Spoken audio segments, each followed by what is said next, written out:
મહેસાણા જિલ્લાની દીતાસણ પ્રાથમિક શાળાના આચાર્ય છેલ્લા 2 વર્ષથી ગેરહાજર। આચાર્ય પ્રગતિ પટેલ કાયદેસર રજાઓ લઈ વિદેશ તો ગયા હતા, પરંતુ રજાનો સમયગાળો પૂર્ણ થયાને 2 વર્ષ વીતી ગયા છતાં આચાર્ય પ્રગતિબેન પટેલ હજી સુધી ફરજ પર હાજર થયા નથી। આચાર્ય છેલ્લા 2 વર્ષથી ગેરહાજર રહેતા બાળકોના અભ્યાસ પર વિપરીત અસર પડી રહી છે।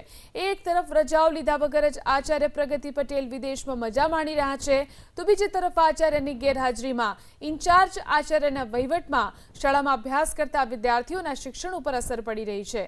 એવું નથી કે જિલ્લા પ્રાથમિક શિક્ષણ વિભાગે આચાર્ય પ્રગતિ પટેલને નોટિસ નથી ફટકારી। જિલ્લા પ્રાથમિક શિક્ષણ વિભાગ તરફથી નોટિસ ફટકાર્યા છતાં આચાર્ય હજી સુધી તેનો કોઈ જવાબ આપ્યો નથી। બીજી તરફ આવા કેટલા શિક્ષકો રજા લીધા વગર શાળામાં ગેરહાજર છે તે માહિતી આપવાનું પણ શિક્ષણાધિકારી ટાળી રહ્યા છે।